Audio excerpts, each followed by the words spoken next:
نحمده ونستعينه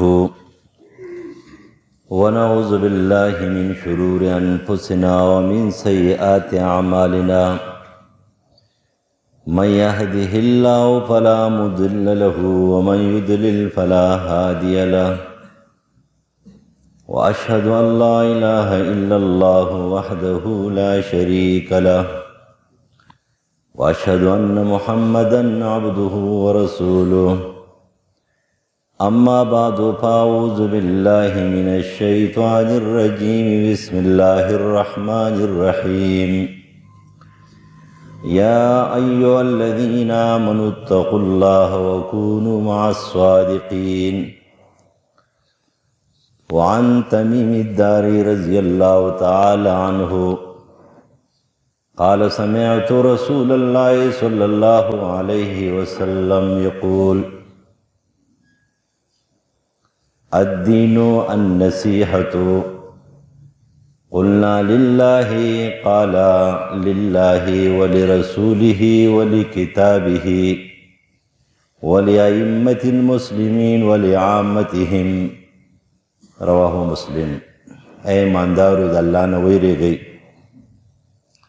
او د رښتینو خلقو ملګري شئ او د هغوی سره ملګرتیا وکئ. سورة توبه آیت نمبر 119. تمیم داری رضی اللہ تعالی عنہ فرمائی چې ما د رسول الله صلی الله علیه وسلم نه واوریدل چې هغه فرمایل چې دا دین ټول خیرخواهي ده. نو موږ تپوس وکړو چې د الله رسوله دا دین خیرخواهي ده، نو د دې څه مطلب دی او د چا دپاره خیرخواهي ده؟ نو رسول الله فرمایل چې لله، دا د الله تعالی دپاره ده. الله تعالی موږ د یو مقصد دپاره پیدا کړي وما خلقت الجن والانس الا لیعبدون. او کله چې ته دین خپل کې نو تا د الله تعالی قانون ومنو، د الله تعالی د قانون د منشا مطابق تی عمل شروع، او دا د رسول الله د دعوت او د هغه د سیرت خلاصه او نچوړ دی چې ته په دنیا کې چې اوسېږي نو خیرخوا به اوسېږي. خیرخوا مطلب دا دی چې کم کار کې د انسانیت خیر وي، د مسلمان خیر وي او د معاشرې خیر وي، د دنیا خیر وي او د وحوش و طیور او د ځناورو خیر وي، دا به لټې. د نبي علیه السلام سیرت هم دغه، او په دې کې د کتاب الله چې کومه دی خیرخواهي ده، تا د هغې تعظیم وکړو، د هغې قانون دې ومنو، د هغې مطابق عقیده دې جوړه کړو، د هغې مطابق عمل دې جوړ کړو، دا بیاني خیرخواهي ده. او په دې کې د ائمة المسلمین، د خلفاو، د مشرانو، د علماو، د مجتهدینو، د ائمو حضراتو، د اسلامی تحریکونو د مشرانو، د دین د مشرانو، د هغوی د زړه ارمان هم دغه وي چې معاشرې دې جوړه شي، دا د هغوی خیرخواهي ده. او د عام خلکو دپاره فایده را پرسکون زندگی به جوړوي، دنیا او آخرت کې به کامیابي، د هغوی دپاره خیرخواهي ده. دا حدیث صحیح مسلم نقل کړی. عزتمندو، مدارس اوله مدرسه د اسمان نه شروع شوې ده. تاسو ته پته ده اوله مدرسه د اسمان نه شروع شوې ده. برای راست الله تعالی آدم علیه السلام ته د لارېږلو نه مخکې، دنیا ته د راتلو نه مخکې، د خلافت د سنبالولو نه مخکې، او د معاشرې کې د خپل کردار د ښکاره کولو نه مخکې اول سبق ویلی دی چې الله تعالی آدم علیه السلام ته هر څه وښودل. وعلم آدم الاسماء كلها. الله تعالی ورته هر څه وښودل کم چې د هغه ضروریاتو، کومه چې د دعوت او د خلافت دپاره په وخت کې کم شي ضرورت و هغه ورته وښودل. آدم علیه السلام د اسمان نه د علم سره راغلی دنیا ته، جاهل نه دی راغلی. معاشره کې جاهل هیڅ هم نشي کولی. معاشره د جاهلانو دپاره نه ده، د جاهلانو د اصلاح کوشش پکې هغه خلک چې کوم خلک پوهه خلک. آدم علیه السلام دنیا ته راغی، د میشن د تکمیل لپاره راغلی دی، سزاوار نه دی راغلی. آدم علیه السلام د اسمان نه دنیا ته سزاوار نه دی راغلی. آدم علیه السلام د میشن د تکمیل لپاره راغلی دی. وَإِذْ قَالَ رَبُّكَ لِلْمَلَائِكَةِ إِنِّي جَاعِلٌ فِي الْأَرْضِ خَلِيفَةً. څه چې شوي هغه بره شوي دی، هغه بره ختم شوي دي. آدم علیه السلام چې دنیا ته راغی نو د خلافت د میشن د تکمیل دپاره راغی، چې خلقو ته دا وښیي چې د الله بندګي به څنګه کوي او د الله بندګي به څنګه کېږي. اوس آدم علیه السلام د ځان نه شروع وکړه، د حوا بی نه شروع وکړه، ورو ورو خپل بچو ته، بیا ورو ورو سلسله روانه وه د هغه زماني پیریانو ته. ځکه الله تعالی موږ پیدا کړي د دې دپاره چې وما خلقت الجن والانس الا لیعبدون. هر کار به د الله د رضا دپاره کوو. عبادت ویم دی ته، عبادت د هغې خبرې ته وایي چې په کومې کار باندې الله راضي کېږي او الله یې خوښوي. شیخ الاسلام ابن تیمیه رحمه الله په خپله رساله کې نقل کوي رسالة العبودیه. عبادت څه ته وایي؟ هي اسم جامع لكل ما يرضى به الله تعالی ويحبه. نو بیا وروستو لیکي، ډېر وروستو تقریبا 70 صفحې بعد د دې جملې نه لیکي فالدین كله فی العبادت. عبادت څه ته وایي؟ عبادت دې ته وایي چې کم کار ته کې په هغې باندې الله راضي شي، کم کار چې ته کې هغه الله محبوب ګڼي، الله یې خوښوي. د دې وجې دین ټول په عبادت کې داخل دی. په دې معنا سره چې کومه کار مونږ کوو هغه د الله د رضا دپاره کوو، چې کوم کار مونږ کوو الله پې خوشحالېږي، الله یې محبوب ګڼي، دې ته عبادت وایي. د دې وجې نه آدم علیه السلام د مدرسې بنیاد د اسمان نه شوی دی او دنیا ته څه شو راغی. لہذا په معاشره کې کومو خلقو کردار ادا کړی دی؟ مدارسو کردار ادا کړی دی. د دار ارقم مدرسې بنیاد نبی علیه السلام د صفا په ډیرکۍ ښودلی دی. د صفا په ډیرکۍ باندې د ارقم ابن ارقم رضی الله تعالی عنه کور و. علامه ابن قیم خپل کتاب اعلام الموقعین کې نقل کوي چې دار ارقم د ارقم ابن ارقم رضی الله عنه کور د صفا په ډیرکۍ و. د هغه ځای نه نبی علیه السلام یو مدرسه قایمه کړه. هغې مدرسې په معاشره کې هغه کردار ادا کو. نبی علیه السلام داسې خلک نه و تیار کړي چې هغه ګربه مسکین ګده نشین و. نبی علیه السلام داسې خلک نه و جوړ کړي چې صرف د ځان و، صرف د ځان نه. نبی علیه السلام داسې خلک تیار کړو چې په میدان جنگ کې شهسوارانو مجاهدینو، خو په میدان درس کې چې کوم دی نو هغه څه مدرسینو، په منبر باندې خطبه و، نو په کور کې چې کوم دی خپلو بچو سره خادمانو. چې خلافت ته ملاو شوی دی نو په خلافت کې چې کوم دی نو داسې ظلم او زیاتی نه دی کړی، د حدودو نه دی وتي. او که رعایا و په رعایت کې چې کوم دی برابر و، په بیماری کې ثابت قدم، په غریبۍ کې ثابت قدم، په مالدارۍ کې ثابت قدم. دا د مدرسې اثر و. دا د ارقم ابن ارقم رضی الله عنه د دار ارقم د مدرسې اثر و. قرآن جوړ کړي. علامه ابن قیم رحم الله فرمایي چې په دغه مدرسه کې به دوی څه ویله؟ په دغه مدرسه کې به دوی قرآن وایو، په قرآن به ځان پوهه کولو، د قرآن په مضمون به ځان پوهه کولو، د قرآن په مقصود باندې او په مطالبې باندې به ځان پوهه کولو. قرآن جوړ کړي صحابه د معاشرې دپاره بهترین افرادو. صحابه بهترین، صحابه بهترین مسلمانانو، بهترین انسانانو. بهترین انسان، بهترین انسان ابن قیم رحم الله وی دیته وي چې پاکې درې صفتونه موجود دي. دغه درې صفتونو والا بهترین مسلمان دی. هغه صحابه بهترین انسانان او بهترین مسلمانانو، د معاشرې دپاره بهترین خلق، د معاشرې اصلاح دغې خلقو کړي ده. هغه درې صفتونه څه دي؟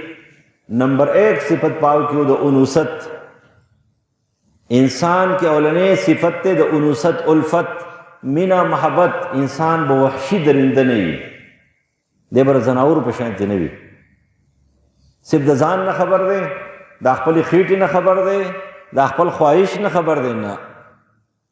دی به مخصوص انسان وي، الفت په پکې، دی به رور پېژني، دی به تره پېژني، دی به ګاونډي پېژني، دی به مشر پېژني، دی به مینه الفت پېژني، غم خادي به پېژني، دغه نمبر 1 صفت په انسان کې دا چې بده کې به انوثت وي، انسان د انوثت نه جوړ دی، الفت پکې. دویم نمبر صفت په کې دا وي چې به اناسیت وي، دی به متحرک وي، متحرک داسې بنه چې بس ارجی وزګار نه نه یاد ساده عقلمند سړی چې دی هغه به همیشه مصروف وي، همیشه. د دې نبی علیہ السلام فرمایي دوه نعمتونه دي کنه دي ډېر خلک کو نقصانیان دي. نعمتان مغبون فی کثیر من الناس الصحة والفراغ. یو صحت دی او پراختیا ده. دا ولې ځکه چې ډېر ټایم مونږ خرابوو.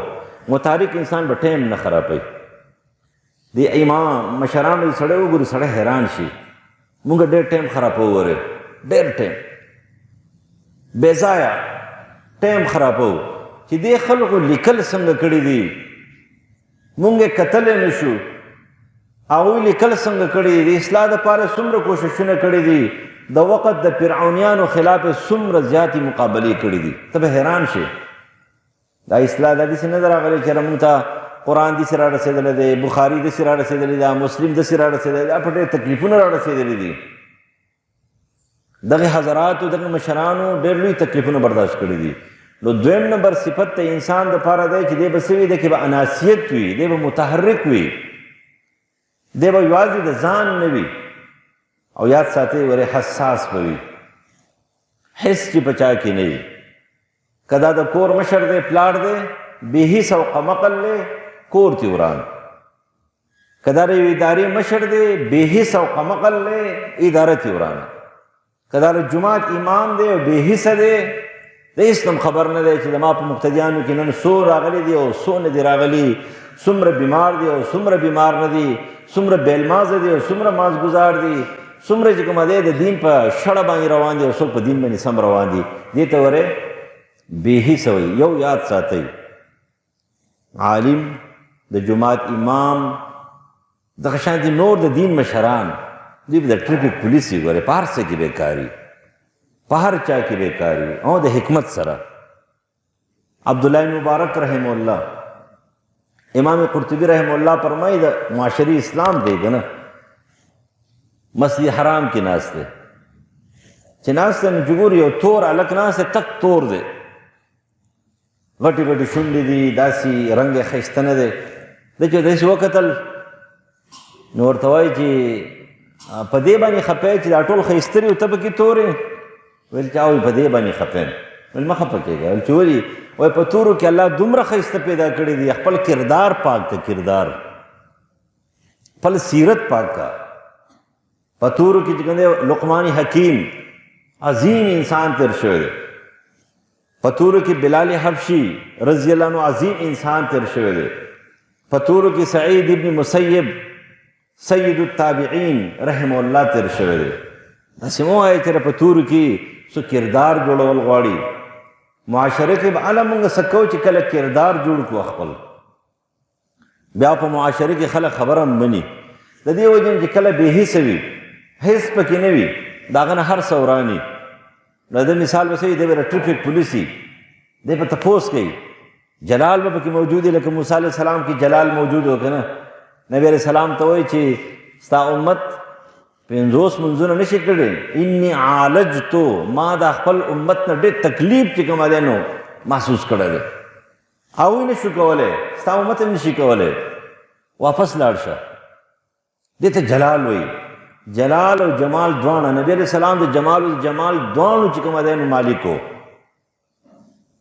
خو لیکن جلال او جمال دواړه معاشرې له پکار خو جلال ډېر تیز پکاري چې تر ګناه په مقابله کې نشي ودرېدلی، پتا کې جلال نشته، جلال به در پکې وي. دا معاشره د بني اسرائیلو معاشره ولې ورانه شوې تاسو ته پته ده؟ د هغوی نه جلال ووتلو، چشمپوشي شروع کړه. نن زموږ معاشره چې ورانېږي نو ولې ورانېږي چې مونږ هم چشمپوشي شروع کړې ده.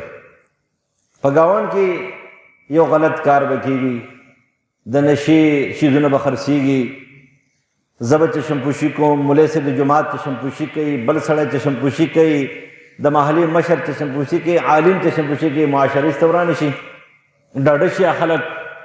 د دې وجې نه مونږ چشمپوشي شروع کړه نو معاشره به ختمېږي. او که فرض که اهل علم پوه خلکو چشمپوشي شروع نه کړه د هغې مخې ته ودرېدل، معاشره به څه وي؟ دا به ټیک وي. لہذا دویم نمبر شرط دا دی چې ته به څه، ته به حس والی انسان یې، متحرک به یې. دا د انسان دویم نمبر صفت دی.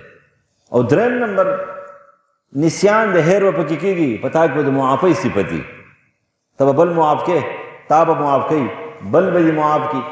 درې صفتونه چې کله راشي دې ته کامل انسان وي، دې ته کامل مسلمان وي، دې ته هغه وایي چې دې د معاشرې دپاره بلکل فټ وي. او دا خبرې په کوم ځای کې به ته زده کوې؟ دا په قرآن کې زده کوې، دا په حدیثو کې زده کوې. قرآن او حدیث په تا دا سبق ښیي. د دې وجې نه مصعب بن عمیر رضی الله تعالی عنہ نبی علیہ السلام د ټولو نه مخکې مدینې ته لېږلی دی. د څه دپاره؟ د دعوت دپاره، د معاشرې د جوړولو دپاره، د خلقو د جوړولو دپاره، د خلقو د صالح کولو دپاره. اول نمبر مصعب بن عمیر رضی الله عنه لېږلی دی. دا په کوم ځای کې جوړو؟ دا هم په دقې مدرسه کې جوړو. په دغه مدرسه کې جوړو. سړی ډېر پریشانه شي که نه، فرض کړه مدرسه کې سبق ویلی او دې معاشرې ته لاړ شي او د معاشرې په دلدل کې د هغوی په رنګ کې رنګ شي. نه، ته به په خپل رنګ کې سړی رنګ کې، بیا به اصلاح د معاشرې راځي. او چې ته اوس د هغوی سره کښېنې پاسې او د هغوی په رنګ کې ته رنګ شې، نو تاره مدرسې نه څه فایده وانه اخیستله، بلکې الټه هغه جامه چې پاکه جامه وه هغه دې څه کړه؟ داغداره کړه. په دې معاشره کې دغې مدارسو چې کومه خلق جوړ کړي دي، په هر منصب باندې چې دي هغې معاشرې ته امن ورکړی دی، معاشرې ته اصلاح ورکړې دی. د اصلاح کتاب او د امن کتاب یو قرآن مجید دی. د قرآن مجید نه علاوه بل کتاب امن نشي ورکولی.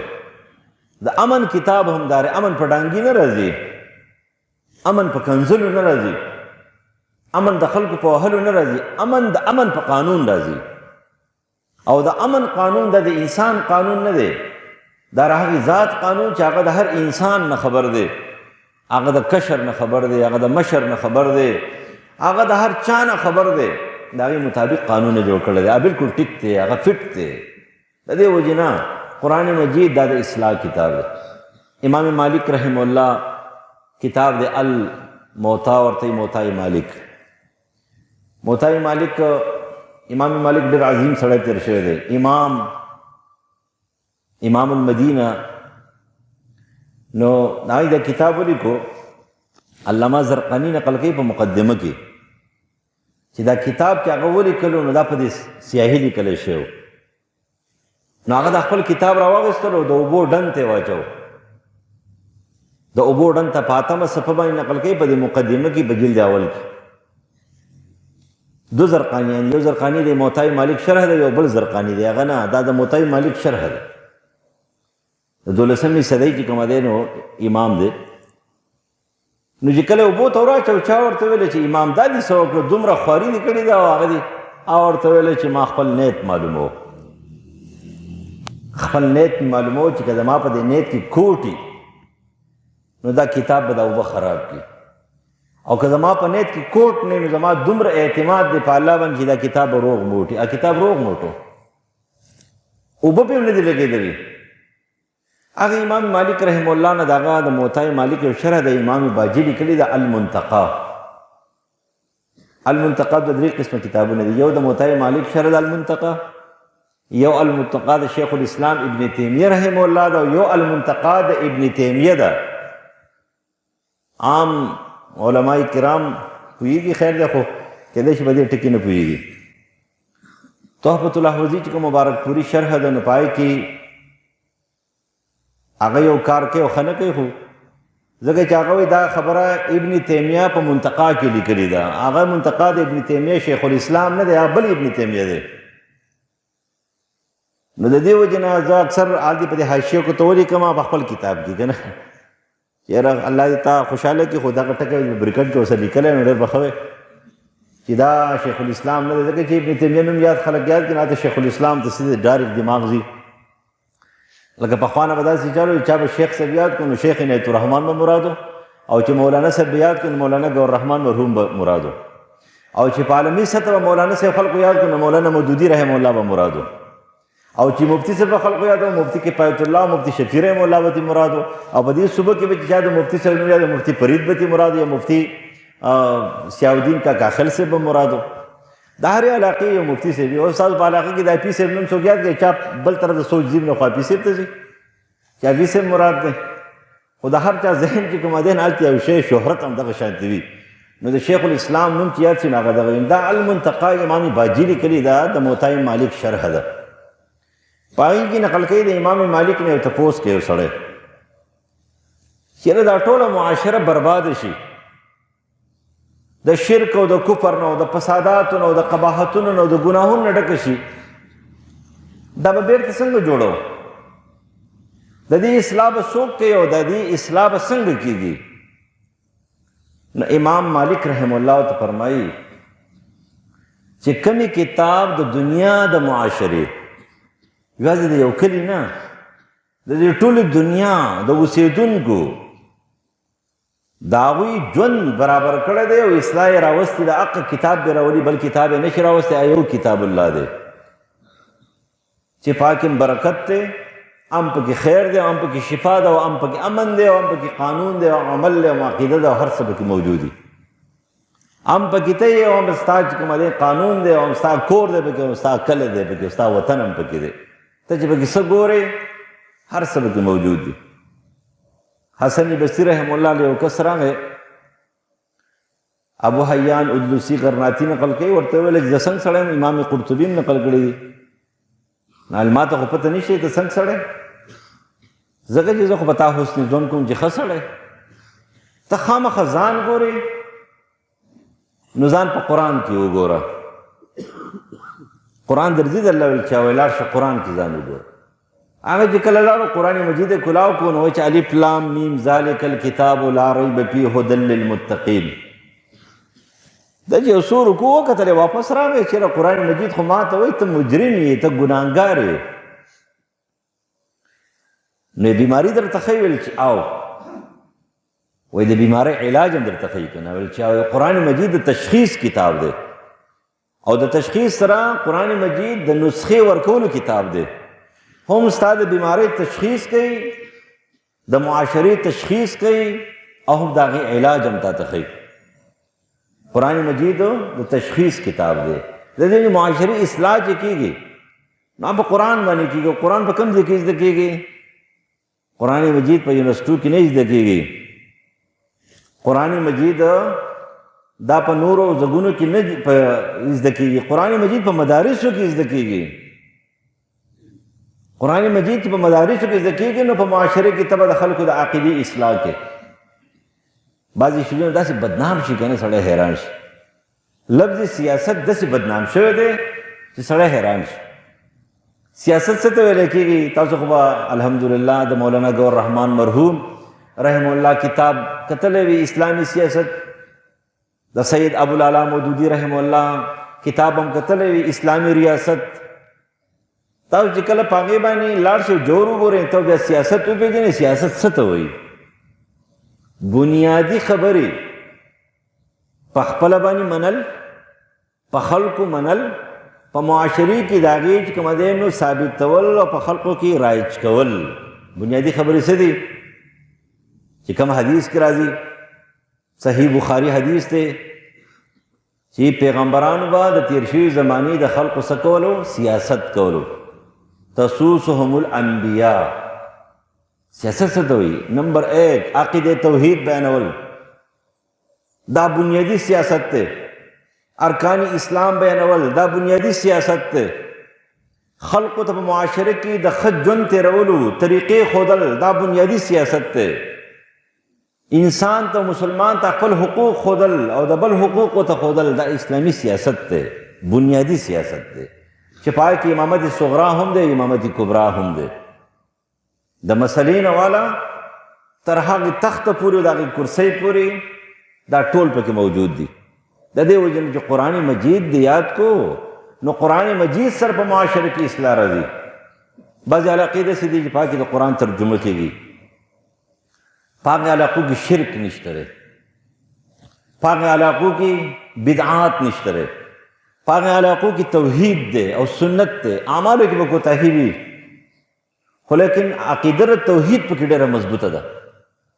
عقیده سنت چې کومه دی دا پکې ډېره سره مضبوطه ده. د قرآن کمال دی. قرآن په کوم ځای کې زده کېږي؟ قرآن په مدارسو کې زده کېږي. غټ کردار او په معاشري کې د چارې د دې قرآن مجید دی. کوم ځای کې چې خلک قرآن بیانوي هغه خلک ښه دي، هغه خلک څه دي؟ برابر دي.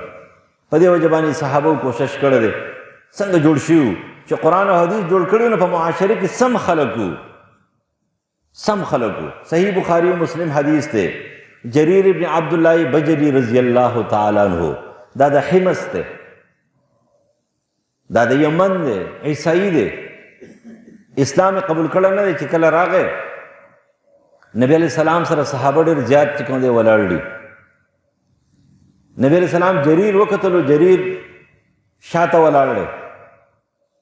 نبی علیہ السلام خپل صادر مبارک راواغستو. تفسیر امام طبرانی نقل کوي، بزار نقل کوي، عمدۃ القاری د هغې په حواله نقل کړی دی په مناقبو د جریر کې.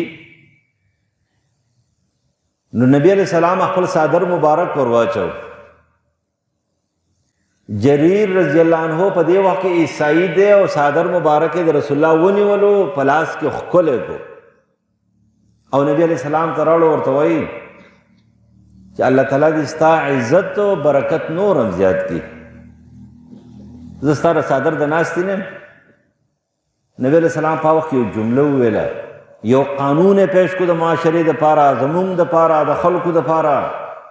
کله کله داسې وي که نه چې علامه ابن قدامه رحم الله یو کتاب لیکلی دی، ډېر بهترین کتاب دی، یو جلد کې دی، ربع الاسلام. پای کې څو خبرې کړي دي، ډېرې اهمې خبرې.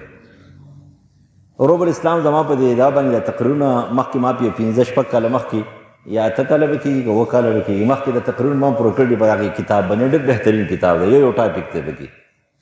اب یو خبره کړې ده، وایي کله کله دا علما یا داعیان یا طالبان یا د دین کارکوونکي کې کله کله یو عیب راځي. عیب دا راځي چې کله د دوی دا ډېر زیات پروتوکول شروع شي، خلک عزت او ادب شروع کړي، نو دوی بیا کله کله د ادب د دایرې نه وځي ایسته. بیا مشرانو ته یې ډېر عزت نه ورکوي، معاشره په دې خرابه شي. خلک وایي ګوره دا څنګه عالم دی، دا څنګه داعي دی، دا څنګه مولانا صاحب دی، دا څنګه طالب دی، دا څنګه دار دی، دا څنګه دار دی. دې دا کارونه کوي. ته ګوره د ادب نشته دی، احترام نشته دی. هغه ویله چې ته ستا چې څوک قدر کوي دا ستا نه کوي، دا ستا کې یو کردار دی، د هغې کې چې د قرآن او حدیث کردار دی پتا کې. که دا کردار د ځانه وایستو پتا کې به دا نه وي. نبی علیہ السلام د دغه کردار دپاره دا حدیث ویلی دی چې امام طبراني بزار نقل کړی د انس بن مالک رضی الله عنه نه. نبی علیہ السلام فرمایي اذا جاء کریم قوم فاکرموه. کله چې د یو قوم مشر راشي نو عزت یې کوئ. د یو قوم مشر راشي عزت یې کوئ. اوس فرض که په دې معاشره کې یو سړی دی، مشر سړی دی، پاتې یو کوتاهي ده، او تا هغه ته ډایرکټ وایي چې هلکه تا کې دا کوتاهي له ځانه وباسه، تا د معاشرې د اصلاح په دې فساد وکړو. خو که فرض که تر هغه سره کښېنې ورته وایي چې حاجي صاحب، خان لالا، کوکی لالا، دادا، بابا څه شی ورته وایي، ماما، کاکا ورته ووایي، او د هغه سره په خبرو کې وایي چې یاره داسې یو مسله په دې معاشره کې زیاته شوې ده، اوس په دې مشرانو کې دا خبرې راغلي دي، دا معاشرتي ګډوډه ده. یو دم به هغه محسوس کړي چې هلکه دا خبره خو ما کې هم شته، خو دا سړی ډېر هوښیار سړی دی، ډېر هوښیار سړی دی. اوس زه تاسو ته د هغې دغه وکړم، زمونږ یو ځای کې سبق وایم، نو زما سره یو ملګری و، جنازو له زه نه تلم. ما هغه ته ویل جنازو له ځکه نه سبق رانه پاتې کېږي، ځکه ته جګړه کوې او جګړې نه بعد چې کوم دی نو موږ ستا مرګستیا کوو، ځکه بیا خو دې پرېښودی نه شو، نو جګړې نه بعد به مسله ورانه شي، بس سبق هم پاتې شي. 3 میاشتې ټایم دی، میراث وایو او هغه ورانه پاتې شي. خو یو ورځ مجبوره کړو هلته یو جنازه وه، هغې له لاړو. چې کله موږ لاړو جنازه وشوه، زما سره لوظ عهد هم کړی، جګړه به نه کوو. و چې کله زه لاړم یو کس را سره و، داسې انځر د هغې لاندې ولاړ یم او هغوی خپله دایره کوي، هغه د فرضو د واجبو د سنتو د مستحبو بلکې د ټولو حقوقو د باري تعالی چې د شان د مسلمان نه داري چې بس اکثر به کړي او بعض به پریښي، اوس دا متوفا د مافات نه عاجز دی، هغوی خپل هغه شی کوو. زه هلتې ولاړم، یوس خان ناګهانه چا اواز وکړل، استاد جي، زما نه په عمر کې مشر و، خو زما بېرته شاګرد و، نو ما ته به استاد جي وایو. چې ما وکتل 200 کسان دي، سادین دی، لوټي دي، او ټولو خلکو ویل وابي دی ولی یې وایي دی ورغلی دی اوس خان راپاسې په قرآن باندې په دغه لاس یې ښودی دی ته ما ته ثابته کړه نو بیا به چې کومه دی نو هله دا شیزونه کې اوس که ورځې نه نو هم بې غیرتي ده ملګری دې مړ کېږي او که ورځې نو ته پکې مړ کېږي مال هر څه چې کېږي اوس ورځه زه چې ور روان شوم چې د پیلره پورې وایي او لس قدمه مې چې واخېستو خو الله تعالی مې پرې دماغو کې یو خبره راوسته چې ورغلم یو څپېړه مې ترې تېره کړه د خپل ملګري نه په استر مې واچو ما ورته ویل بېقوفه تا ته پته نشته دی خو د جامع دهلي رحمانیې نه فارغ دی ما ته پته وه اصابق صاحب ما ته معلوم دی خو دغه ځکې نه فارغ دی دلته یقیني دا پته ده چې دا بدعات دي دا ناروا کارونه دي خو څه وکړي معاشره ګډوډه ده نو په دې وجه باندې هغه دا عمل کوي اوس تا څه کار دی ورکوټې طالب یې راغلی هغه سره چیړ چاړ کوي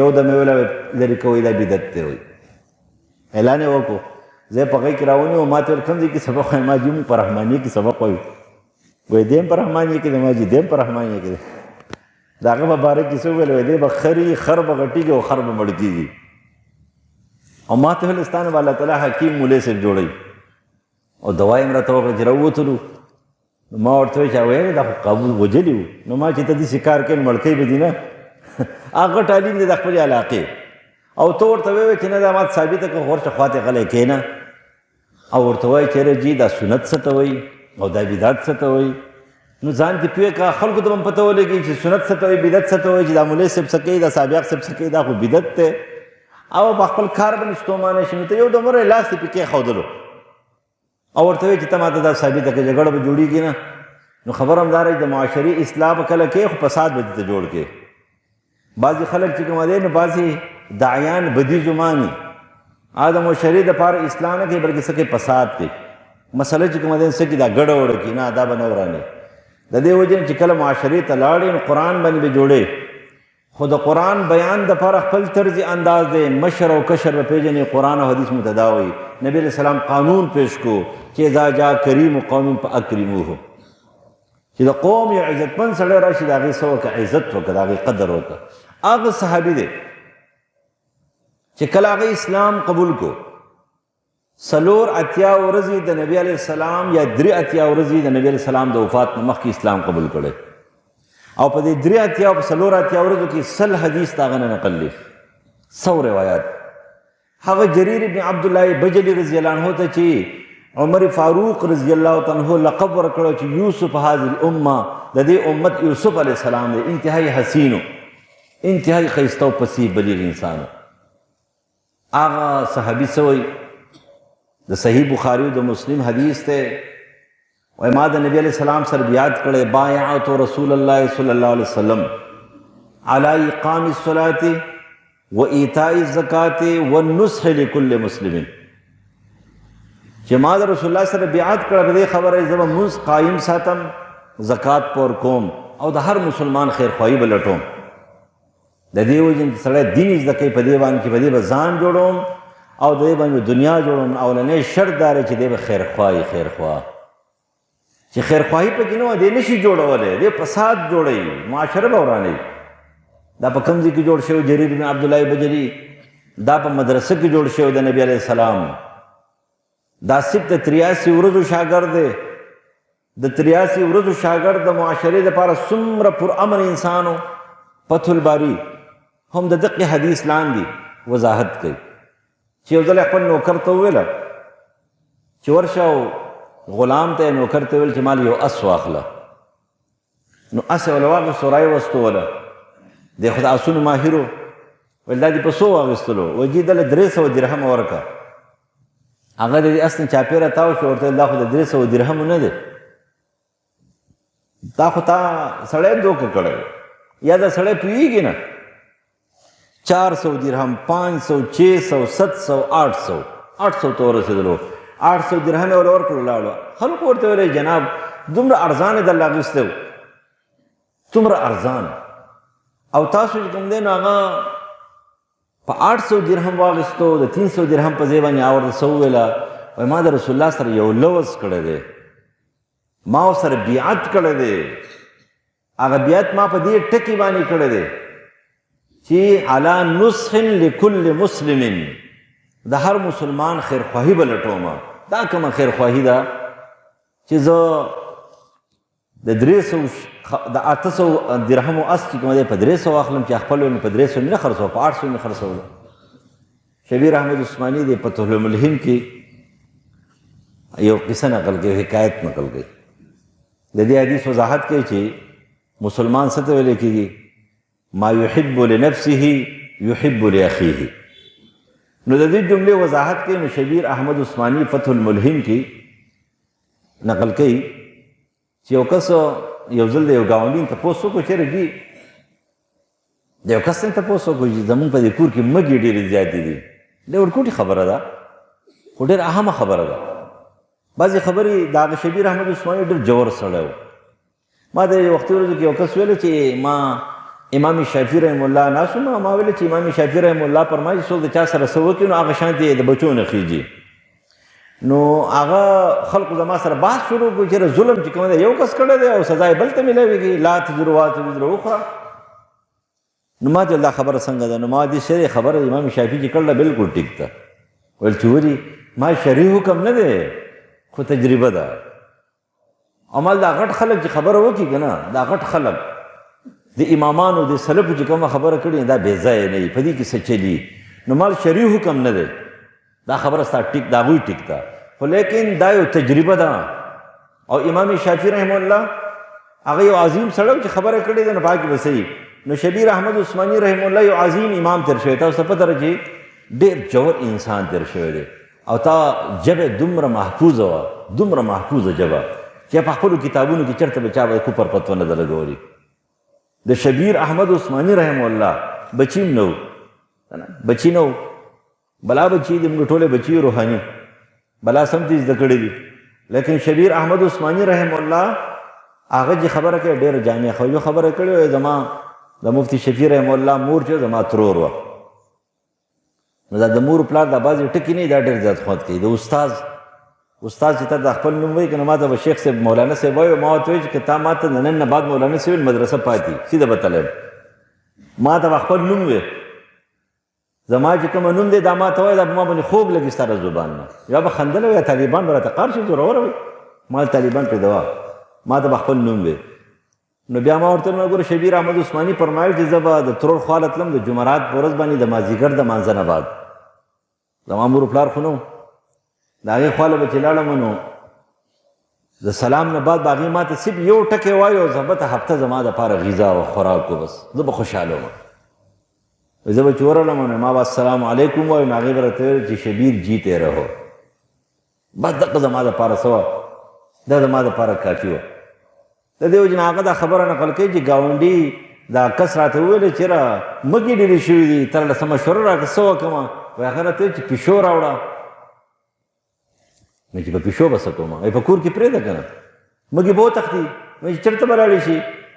او چې ګاونډي که به لاړې شي. وایي چې عجیبه غوندې مسلمانې او عجیبه غوندې مشوره راکړې. زه دې تنګ یم نو زما ورور مسلمان پې ولې تنګ یې؟ خبره همداره د معاشري اصلاح هله دا چې کوم شي باندې څوک تنګېږي او ته پې تنګېږي هغه کار به چېرته هم نه کوې، هغه کار به نه کوې. دا مونږ ته الله تعالی قرآن او حدیث چې کوي دا حکمت ښیي. د دې په صحابو کې دا حکمت و چې هغوی که خلافت کړی دی هم د حکمت نه کړی دی. قرآن چې جوړ کړي خلیفګان دي که نه تاسو وګورئ. مثال په طور باندې زه عمر ابن عبدالعزیز یاد کوم، صحابه خو عظیم دي که نه. عمر ابن عبدالعزیز 2 کاله 2 میاشتې یا 12 یا 14 ورځې حکومت کړی. عمر ابن عبدالعزیز باندې ډېر خلقو لیکل کړي دي، خو ښه کتاب پې علامه ندوي لیکلی دی سیرت عمر ابن عبدالعزیز په 1919 کې دا کتاب لیکلی شوی. عمر ابن عبدالعزیز دومره برابر انسان و. ټیک ته چې بعضې ناقدین په هغه باندې اعتراض کوي چې د جهاد په میدان کې لږ کمی راغلی او دا داسې فلتو خبرې دي. په قرآن او حدیث باندې هغه پوهېږو. د معاشرې لپاره مصلح انسان و چې د قرآن او د حدیث مطابق زندگی یې تېروله نو معاشره جوړه وه، معاشره برابر وه. و یو ځل شپونکی چې کوم دی د هغې دغه بیزه چې کوم دی شرمخ ماته کړه، هغه چغې کړې. چې چغې کړې نو چا ورته چې ولې چې عمر ابن عبدالعزیز مړ شو. او ورته په ځنګل کې بيزي ساتي، تا ته څنګه پته ولګېده چې عمر بن عبدالعزیز مړ شو؟ او ورته چې 2 کاله وشو دا شرمخان زما د بيزو سره ګرځي او زما پرې بيزي باندې د شرمخ پرې 2 کالو کې حمله نه ده کړې. نن چې کومه دی نو شرمخ حمله وکړه، او چې شرمخ حمله وکړه مطلب دا دی چې د دنیا نه رحمت اوچت شو، د رحمت هغه سایه اوچته شوه، خلیفه وفات شو او بيزي یې پرېښودلې او راویې دنګل او دمشق ته راغی او چې راغی نو عمر بن عبدالعزیز وفات شو. اصل خبره همدا ده که په دې معاشره کې څه نقصان کېږي نو ولې زموږ به پکې هم لاس وي، مونږ کې به کمی، زموږ په دعوت کې به کمی، زموږ په طریقه کار کې به کمی، زموږ په خپل سیرت کې به کمی. خپل سیرت پم جوړو، خپل دعوت پم برابر ساتو، د معاشرې د دې ګناهونو باندې به ځان هم خبرو، ځان هم خبرې وره کنه معاشره برنقه نه جوړېږي. یو مولانا صاحب ما ته وویل یاره جي په هغه ځای کې یو کلب جوړ شوی دی او ته دې نه خبرو؟ ما چې څه کلب جوړ شوی؟ ما ورته ویل چې کلب جوړ شوی دی. ویل چې او ما هغې ته وشو چې مونږ ګورلو هغه دغه یې کوله، اکسرسایز یې کوله او جیم غوندې و که نه، ورزش یې کوله او دا کار خو چې تلاوت یې لګولی و. مولوي صاحب ساده غوندې دی که نه. مولوي صاحب ما ته ویل چې دا خو ډېر ښه کار دی. ما ورته ګورې دا ورزش کوي داسې ورته وایي چې مونځ په ټایم کوئ، مونځ پکې مه پرېږدئ، دا د تلاوت یې ځان ته لګولی، ما دوی نشه نه کوي ځکه چې دوی صحت بیا خرابېږي. نو ورته وایي چې یاره تاسو مونځ کوئ او دا خپل صحت کې برابر کوي، دا دین دپاره استعمال، دا خبرې ورته کوي. نو ما ته اوس دین خبر نه وي، تا دې په بازار په جومات کې تقریر کړی دی چې پوره غاړه کلب جوړ شوی دی او دا ګناهونه شروع شوي دي. نو ځان په ګناه باندې خبرې د هغې نه پس به د ګناه رد کولی شي. او ته د ګناه نه خبر نه، ګناه نه پېژنې، د معاشرې نه خبر نه، د معاشرې د نقصاناتو نه خبر نه، اصلاح نه راځي. اصلاح به هله ځي تر معاشرې نقصانات چې ډاکټر چې کله د بیمار په بیمارۍ پوه شي نو هلې بیا صحیح علاج کولی شي. که نه یو غر او بل غر به ولي هغه سړی بیمار به ښه چې کوم دی برباد کړي. د دې وجې نه چې کله معاشرې کوم شي ضرورت یې هغه بیانوي، هله معاشرې اصلاح کېږي. لکه اوس ته په قبرستان کې پاسې او په قبرستان کې اختلافي مسلې شروع کړې، معاشرې دې ورانه کړه. دغه ځای کې د دې قبر خبرې کوه، د دې مړي خبرې کوه، د میدان محشر خبرې کوه، د حساب کتاب خبرې کوه، بیا به معاشره جوړېږي. خو که ته هلته شروع وکړې چې نه هلکه رفع الیدین شته او نشته دی او پلانکې شته او نشته دی او دا کوه دا مه کوه، نه نه بیا به د معاشره برباده کړه. هغه خبرې کوه چې هغه اتفاقي دي او هغه د دغې مقتضای حال او مقتضای ظاهر پېژنه. د دې وجې نه د مدرسو په معاشره کې لوی کردار دی. څومره لوی لوی خبرې چې شوي دي دا د علماو ختمې کړي دي. مسله قادیانیت په دې باندې چې کومه قربانیانې ورکړي دي خو چا ورکړي دي؟ علماو ورکړي دي که نه. سید ابوالعلا مودودي رحمه الله پانسي ته خطر رسېدلی و پې هغوی ورکړي دي.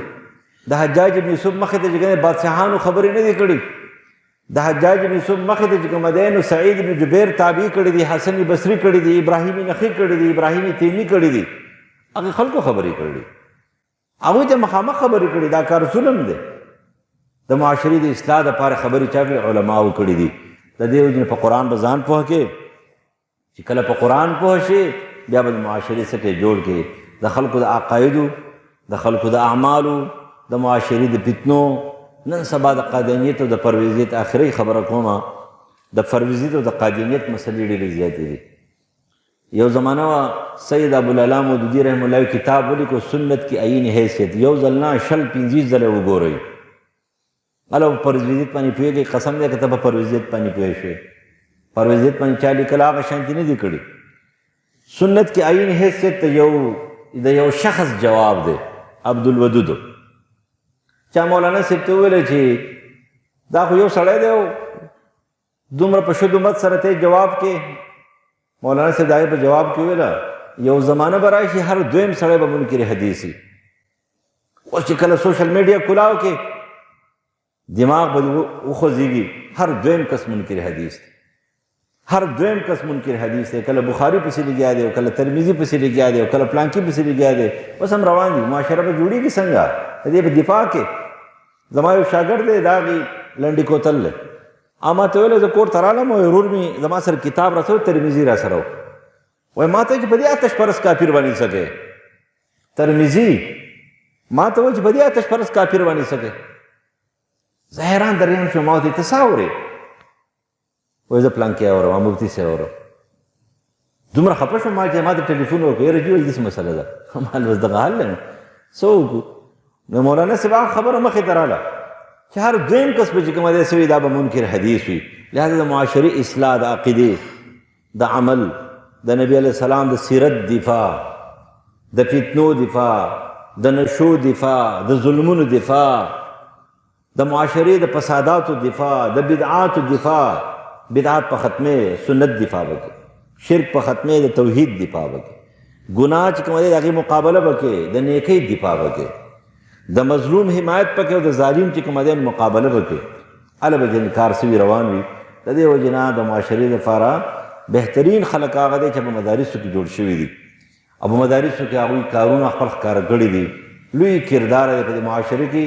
که فرض که دا خلک نه وی که نه، نن به خلکو مور پلار نه پېژندلی، نن به خلکو چې کومه دی دا ډېر حرام و حلال چې کومه دی دا په دې وجه باندې صحیح دا موجود دي. ما ته یو کس ویلی چې یاره جي تاسو خو یو څو ځله قرآن مجید ختم کړو نو بیا څه ضرورت دی بطورې ځان پوهه کولو ویل. ما ورته وویله چې څه عجیبه غوندې خبره کوې. ویل چې ولې؟ ما د نوح علیه السلام دعوت 15 منټه و، 15 منټه دعوت یو لا اله الا الله نوح نبی الله. او د هغې سره د محرماتو خبره وه، د لور سره نکاح نه کېږي، د خور سره نکاح نه کېږي، د ترور سره نکاح نه کېږي، د مور سره نکاح نه کېږي، د خورزې سره نه کېږي، دغه محرماتو. ما صرف 2 خبرې وې، 2 لا اله الا الله نوح نبی الله او ورسره د محرماتو خبرې. مل 15 منټه تقریر و، 900 کاله پې تېر کړي دي، 900 کاله. او ته څه دبره 6,000 آیاتونه چې په کروڑو ارباو مسلې دي او احکام دي پکې، ته ما ته وایې چې یو ځل ختم شو دوباره یې څه کې چې کې دوباره څه ضرورت دی؟ داسې زر چې کوې د شیطان خبره تا ومنله او زه یې ومنمه، نه د شیطان خبرې به نه منې. بس خپل کوشش وکړې. کامیابي او ناکامي د الله په لاس کې ده. زما او ستا کار دا دی چې موږ د اصلاح کوشش کوو چې په کردار په دې معاشره کې څه کوو، ادا کوو. الله تعالی دې موږ صحیح مصلحین، صحیح داعیان او صحیح د قرآن او سنت اقامت دین جوړونکي جوړېدونکي او دغه کار زموږ دی الله تعالی واخلي. الله تعالی تاسو ټول کامیاب کړي. ومن بلغ.